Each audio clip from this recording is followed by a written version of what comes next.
Namaskar. In the previous video, we discussed about the basic introduction of the chi-square test.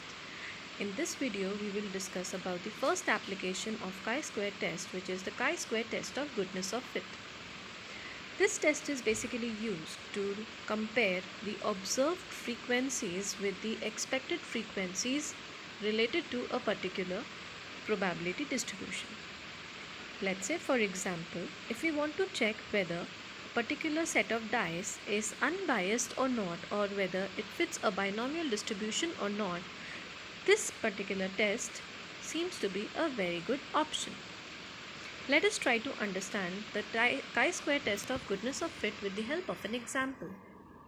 Let us say we have 4 dice which are thrown 122 times and we record the number of dice showing an odd number. When we compare the observations, when we record the observations, we see that no dice showing an odd number happens 10 times.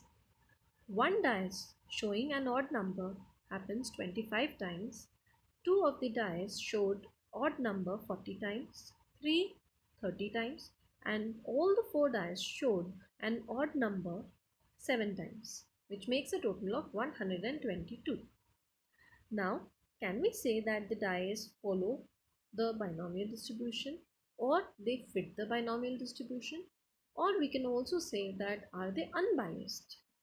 If the hypothesis is to be tested in this way, chi-square test of goodness of fit seems to be the best option because it will compare the observed distribution with the expected distribution.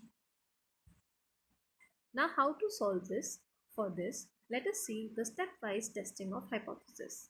The first step in this case will be the statement of hypothesis. Here, the null hypothesis will be there is no significant difference between the observed and the expected frequencies, or we can say that the dice fit the binomial distribution. While the alternate hypothesis will be that there is a difference, a significant difference between the observed and the expected frequencies, or dice do not fit the binomial distribution. Now, the second step is to decide upon the level of significance and the degree of freedom. If the level of significance is not mentioned in the question, then the default level of significance is taken as 5% or alpha is equal to 0.05.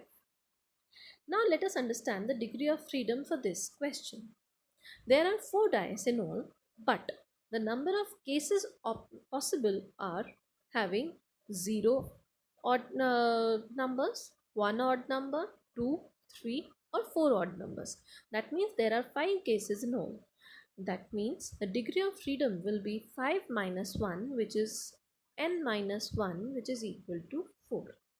So in this case, the level of significance is 0.05 while the degree of freedom is 4. Now let us see what will be the next step.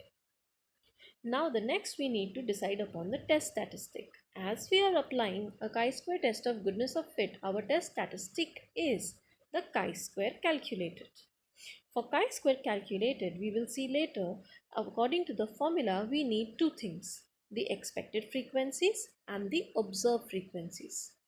The observed frequencies are already given to us in the question, the table which is given to us. Now, how to calculate the expected frequencies? To calculate the expected frequency, we need to use the formula E is equals to NP, where capital N is the total number of trials, which is 122 in this case, and P, the capital P, is the binomial probability. Now, for the binomial probability, the formula is NCR P raised to the power R Q raised to the power N minus R, where NCR is nothing but the formula of combination.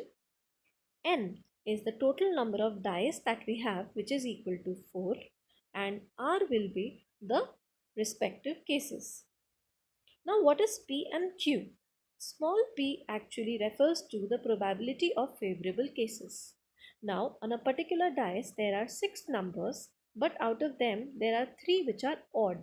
That means the probability of getting an odd number is the favorable cases upon the total cases, which is 3 cases out of 6, or 3 by 6, which is equal to half. And Q is nothing but the probability of the unfavorable cases, and Q is nothing but equal to 1 minus P. And if P is half, then Q automatically is 1 minus half, which is equal to half. Now, how to calculate capital P and how to calculate the expected frequencies. Now, according to the formula, let's say, for example, the number of dice showing an odd number, if it is 0, then the formula NCR P raised to the power R Q raised to the power N minus R will be actually applied as 4C0 half raised to the power 0 half raised to the power 4 minus 0, which is equal to 4, where the 4C0, 4 is the N and 0 is R. When we put the formula and calculate, the final probability that we will get is 1 by 16.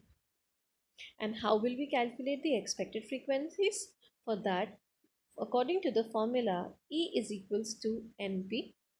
N is 122 and P is equal to 1 by 16. So, multiplying them both, the expected frequency of get dice showing an odd number out of 122 is equal to 7.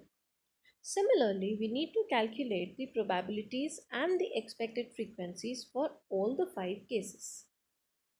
In the end, you will observe that the total probability is always equal to 1 because they are exhaustive cases, and the expected frequencies, a total of them, will be equal to 122 because there are 122 trials in all. Now that we are ready with our expected and the observed frequencies, it is time for us to calculate the hour test statistic, which is the chi-square. The formula for chi-square calculated is summation of O minus E whole square upon A. So how to calculate this? Let us see in the next slide. So what we need to do is we need to prepare a table for the number of dice showing odd numbers 0 to 4. The observed frequencies 10, 25, 40, 30 and 7 were given to us in the question. Next, we need to put the expected frequencies 7, 28, 42, 28 and 7, which have been calculated in the previous table. The next step is very simple. You need to find out the difference between the observed and the expected frequencies for each row. For the first row, observed frequency is 10 and expected is 7. So the difference between them is 3. Similarly, you can find out O minus E for all the cases. Next, you need to square the value of O minus E, that is the difference between the observed and the expected frequencies. So, if for the first row the O minus E component is equal to 3, so O minus E square is equal to 3 square, which is equal to 9. Similarly, you can calculate O minus E square for all the rows. Lastly, you need to divide this O minus E square by the expected frequency E. So the square of difference of O minus E was 9 and the expected frequency was 7 for the first row. So the ratio between them will be equal to 9 by 7, which is equal to 1.28.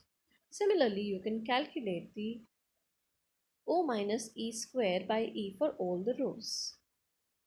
Finally, the chi-square calculated is nothing but the summation of the last column, that is 1.28 plus 0.32 plus 0.09 plus 0.143 plus 0, which is equal to 1.833.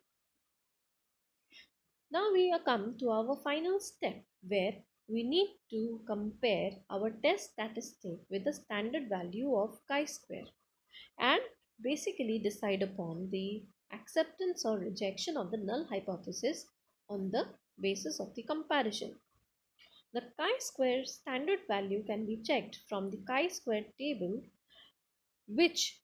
in which we need to check the chi-square standard value for alpha equal to 0.05 and degree of freedom equal to 4. and the table value comes out to be 7.815, and our calculated value was 1.833. So what should be our decision? For this, we have already discussed that the chi-square test is a right-tail test. That is, the rejection region lies on the right-hand side. So, if the calculated value is lesser than the standard value, it will fall in the left side, which is the acceptance region. And the null hypothesis will be rejected if the calculated value is more than the standard value. In our case, as the calculated value 1.833 is smaller than 7.815, we can say that it lies in the acceptance region. That means the null hypothesis is accepted, and we can say that the dice are unbiased, or we can say that they fit into the binomial distribution. Thank you.